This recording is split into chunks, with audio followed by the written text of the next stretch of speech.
भाजपचे राज्यसभेचे 4 उमेदवार जाहीर. आमदार साठवलेंना भाजपकडून पुन्हा एकदा उमेदवारी. तर देवेंद्र फडणवीसांनी माझ्यासाठी सातत्यानं प्रयत्न केले, मिळालेल्या संधीचं मी सोनं करेन, आठवलेंची प्रतिक्रिया. केंद्रीय राज्यमंत्री रामदास आठवलेंनी राज्यसभेची उमेदवारी. विधान भवनात आठवलेंनी घेतली मुख्यमंत्री फडणवीसांची भेट. भाजपकडून विनोद तावडेंनाही राज्यसभेसाठी उमेदवारी. विनोद तावडेंनी 2019 नंतर राज्याच्या राजकारणातून लक्ष काढून केंद्रीय जबाबदाऱ्या स्वीकारल्या, तर राज्यसभेचा उमेदवार घोषित केल्याबद्दल वरिष्ठ नेतृत्वाचे मानले आभार. भाजपकडून राज्यसभेसाठी राम वडकुतेंना उमेदवारी. राम वडकुते हे हिंगोली लोकसभा निवडणूक प्रमुख, विधान परिषदेचे माजी आमदार आणि हिंगोलीचे माजी जिल्हाध्यक्ष. पुण्यश्लोक अहिल्यादेवी होळकर शेळी मेंढी महामंडळाचे ते अध्यक्ष. भाजपचे हिंगोलीतील नेते रामराव वडकुते यांना राज्यसभेची उमेदवारी. जिल्ह्यातील भाजपच्या पदाधिकारी आणि कार्यकर्त्यांकडून जोरदार फटाके फोडून आणि एकमेकांना मिठाई भरवून जल्लोष साजरा.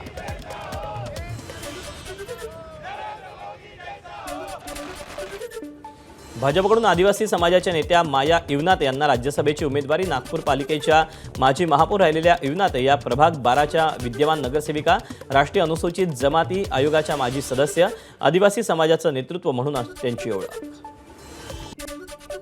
शिवसेना हा मवियातील मोठा पक्ष. आज संध्याकाळपर्यंत निर्णय जाहीर होईल. राज्यसभा उमेदवारीवर खासदार संजय राऊतांची प्रतिक्रिया. तर कुणीही परस्पर निर्णय सांगणार नाही, राऊतांची माहिती.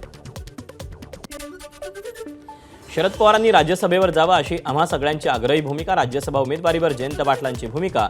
तर भूमिका मांडण्यासाठी उद्धव ठाकरेंची भेट घेतली, जयंत पाटलांची माहिती.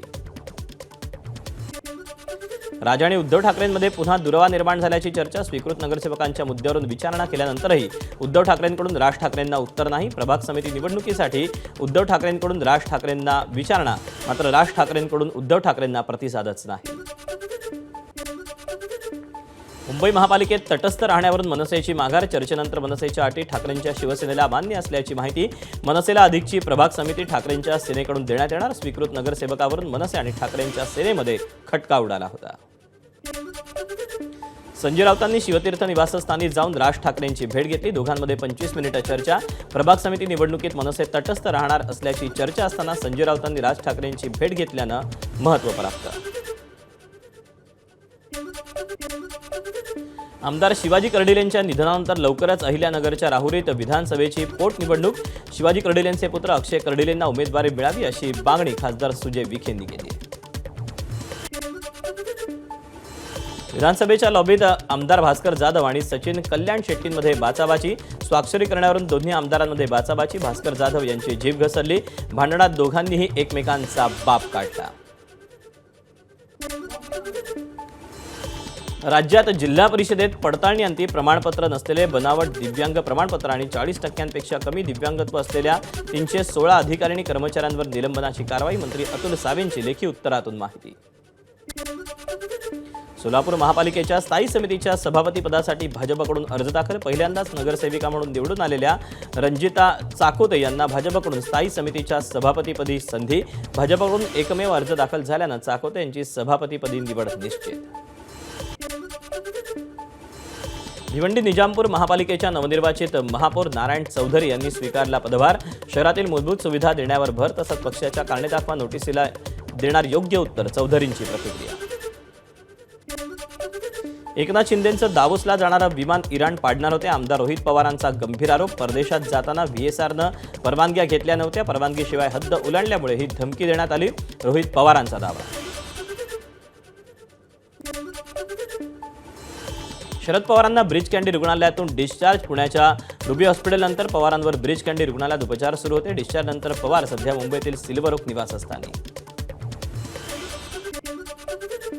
राज्यात अंमली पदार्थांच्या तस्करी प्रकरणात दोषी आढळणाऱ्या 25 अधिकारी आणि अंमलदार यांच्यावर निलंबनाची कारवाई. 2022 ते 25 दरम्यान दोषी आढळणाऱ्यांवर कारवाई करण्यात आल्याची माहिती.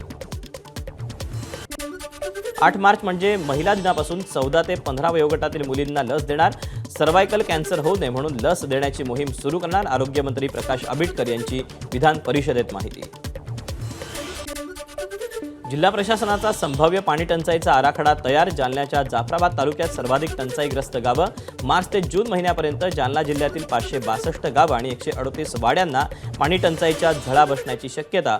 यासाठी जवळपास 200 टँकर लागण्याची शक्यता. एबीपी माझाच्या बातमीचा इम्पॅक्ट. पुढील 4 दिवसात जर्मनीहून नायर रुग्णालयात लागणाऱ्या सिटी स्कॅन मशीन येणार. मंत्री उदय सामंत यांचं उत्तर.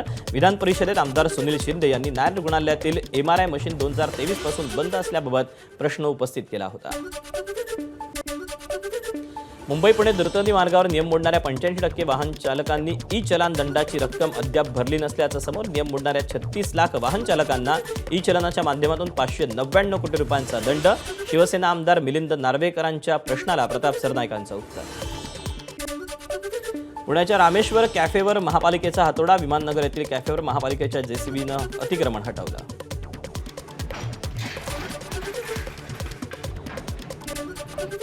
स्वतःला मुंबईच्या महापालिकेच्या हेल्थ डिपार्टमेंटमधील फूड सेफ्टी अधिकारी असल्याचं भासवून 62 वर्षीय व्यक्तीला विक्रोळी पोलिसांकडून अटक. वडापाव विक्रेत्यांकडून हा पैसे उकळत होता. बीडच्या गेवराई शिक्षण विभागाचा ढिसाळ कारभार पुन्हा समोर. शिरसदेवी इथं पत्र्याच्या शेडमध्ये 10वीची परीक्षा. शिक्षकांसमोरच कॉपी पुरवण्याचे प्रकार उघडकीस. अमरावतीत बच्चू कडू यांच्या मेळघाट संघर्ष महापदयात्रेचा आज 4था दिवस. वन विभागामुळे 45 गावातील पाणी पुरवठा योजना थांबवल्याचा बच्चू कडू यांचा आरोप. निर्णय झाला नाही तर वन विभागाच्या कार्यालयाला घेराव घालणार, कडूंचा इशारा. नाशिकच्या आदिवासी विकास भवनामध्ये विद्यार्थ्यांचं ठिय्या आंदोलन. डीबीटी आणि दीनदयाल योजनेचे पैसे त्वरित जमा करा या मागणीसाठी विद्यार्थ्यांचा थेट आदिवासी आयुक्तांना घेराव घालण्याचा प्रयत्न. बीडमधील GST अधिकारी सचिन जाधवर आत्महत्या प्रकरणी वरिष्ठ अधिकाऱ्याला पुण्यातून अटक. प्रदीप फाटे यांच्या विरोधात आत्महत्येला कारणीभूत प्रकरणी गुन्हा नोंद. सचिन जाधवर यांच्या कुटुंबानं अटकेसाठी उपोषण केलं होतं. पुण्याच्या माजी जिल्हाध्यक्ष परिषद सदस्याच्या मुलासह मोठ्या भावाला मारहाण. अभियांत्रिकी महाविद्यालयातील CCTV कॅमेऱ्याचा पासवर्ड का बदलला असं विचारल्यानं मारहाण. दोघांवर गुन्हा दाखल. रायगडमध्ये चारित्र्याच्या संशयावरून पतीकडून पत्नीची हत्या. मृतदेह जंगल भागात फेकणाऱ्या पतीला म्हसळा पोलिसांकडून अटक. कर्नाटकातील या जोडप्याचा 6 महिन्यांपूर्वीच विवाह झाला होता. वसईत 22 वर्षीय रिक्षाचालकावर धारदार शस्त्रानं हल्ला. अज्ञातांविरोधात गुन्हा दाखल. ओळखीच्या व्यक्तीला लुटण्याचा प्रयत्न करताना वाचवण्यासाठी गेले असताना घटना घडली. आरिफ अन्सार खान असं जखमी तरुणाचं नाव. 26 या व्यक्तीला टाके पडले असून रुग्णालयात उपचार सुरू आहेत. गडचिरोलीत मित्रांसोबत आंघोळीसाठी वैनगंगा नदीवर गेलेल्या आरमोरी युवा अभियंत्याचा बुडून मृत्यू. शुभम रामटेके असं नाव. गरीब घरातील शुभम 2 महिन्यांपूर्वीच एका कंपनीत नोकरीला लागला होता.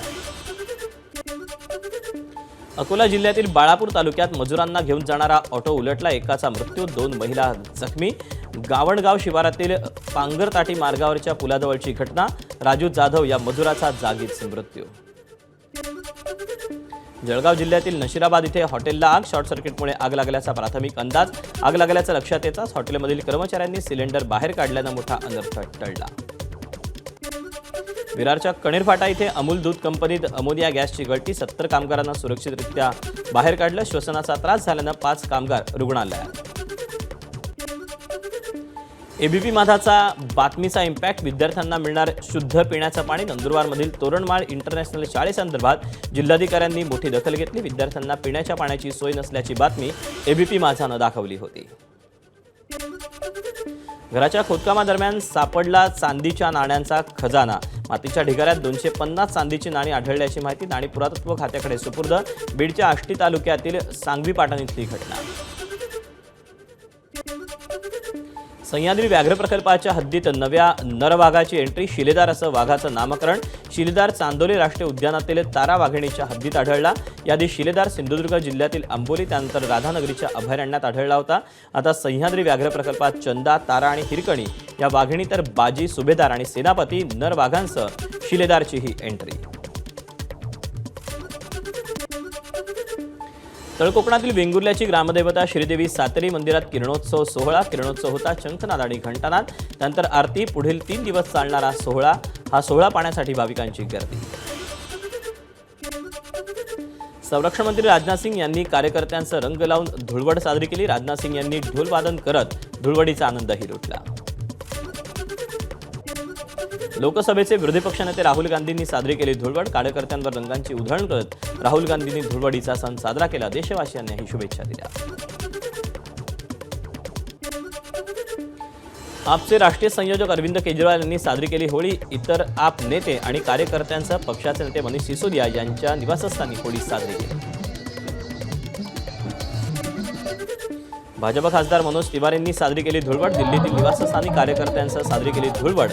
मनोज तिवारींनी गाणं गाणं देखील पसंत केलं.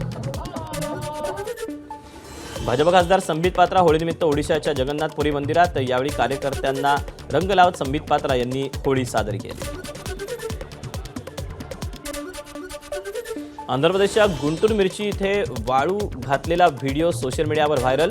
उद्योजक आनंद महिंद्रा यांनी व्हिडिओ शेअर केला. गुंटूर मिरचीचा पर्यटनासाठी वापर करू शकतो. आनंद महिंद्रा यांनी आंध्र प्रदेश सरकारला दिला सल्ला.